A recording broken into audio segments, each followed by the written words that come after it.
राधे राधे दोस्तों, YouTube channel में आपका स्वागत है।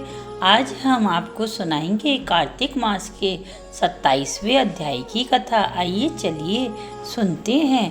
गरुड़ ने कहा, हे विष्णुदास, एक दिन भोजन तैयार करने के भक्ति में तल्लीन था कि कोई उसका भोजन चुरा कर ले गया, लेकिन सायकाल की आराधना हो सके और व्यर्थ भंग ना हो, इसलिए उसने उस दिन दोबारा भोजन तैयार नहीं किया। श्री नारद जी ने कहा, हे राजन, इस तरह लगातार 7 दिन तक कोई दूसरा भोजन चुराकर जा रहा था। हैरान होकर सोचने लगा कि यह तो बड़ी विचित्र घटना है कि ना जाने कौन हर रोज मेरे भोजन को चुराकर ले जाता है। फिर भी इस देव स्थान को छोड़ना नहीं चाहिए। अगर मेरे भोजन बनाकर खा लेता हूँ तो देर हो जाएगी और पूजा छूट जाएगी, अतः मुझे भोजन बनाकर तुरंत खाना नहीं चाहिए। बिना भगवान को भोग लगाए वैष्णवों को भोजन नहीं करना चाहिए। अगर 7 दिन तक भोजन के बीत गए तो आज एक दिन और सही। आज मैं भली भांति भोजन की रक्षा करूँगा और देखूंगा कि हर रोज इसे कौन चुरा कर ले जाता है।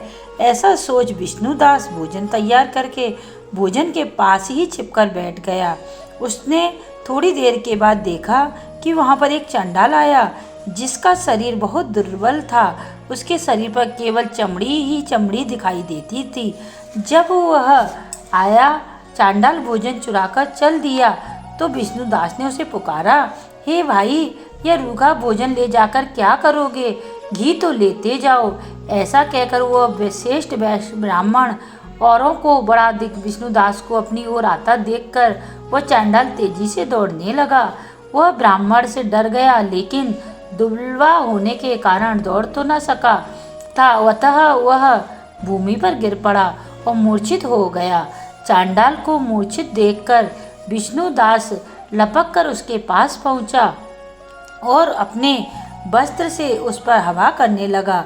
और इसके बाद उसने जो कुछ देखा उसे देखकर वह आश्चर्यचकित रह गया। उसने देखा कि उसके सम्मुख शंख, चक्र, गदा, पद्म, पीतांबरधारी चतुर्भुज रूप, असली के फूलों के समान क्रांति वाले, छाती में कौस्तुभ माला से सुशोभित साक्षात श्री विष्णु भगवान खड़े हैं। भगवान के दर्शन करके सात्विक भाव से मुक्त व श्रेष्ठ ब्राह्मण उनकी स्तुति तथा प्रणाम कुछ न कर सका। वहीं पर सब इंद्र आदि देवता भी उपस्थित हो गए और गंधर्व तथा अप्सराएं आकर गीत गाने लगी तथा नृत्य करने लगी। ब्राह्मण उन्हें प्रणाम करने के लिए उतावला हुआ, तो ही वहाँ संपूर्ण देव, गंधर्व और अप्सराएं आ गईं। विष्णु भगवान ने अपना स्वरूप ब्राह्मण को प्रकट कर उसका आलिंगन किया और दिव्य विमान में बैठाकर उसे वैकुंठ ले गए। दिव्य विमान में ब्राह्मण को विष्णु के साथ जाते हुए चोल राजा ने भी देखा। उसने अपने गुरु आचार्य मुग्धल को कहा कि मैंने जो यज्ञ आदि किए वे सब व्यर्थ हुए। जितनी दान दक्षिणा मैंने ब्राह्मणों को दी वह सफल हुई, विष्णु भगवान के दर्शन नहीं हुए। विष्णुदास ब्राह्मण ने केवल श्रद्धा से भक्ति की, उसके प्रभाव से विष्णु भगवान ने आकर उसको दर्शन दिए। इसलिए भक्ति ही सर्वोपरि है। मुझे भगवान के दर्शन के लिए राजकाज त्याग कर भक्ति करनी चाहिए। राजा ने के कोई पुत्र ना होने के कारण अपने भांजे को ही राजगद्दी पर अधिकार बना दिया और आप विष्णु भगवान की भक्ति करने लगा। बहुत काल तक भक्ति करने के बाद श्री विष्णु ने दर्शन नहीं दिए तो वह अग्नि कुंड में कूद पड़ा। अग्नि में प्रकट होकर विष्णु भगवान ने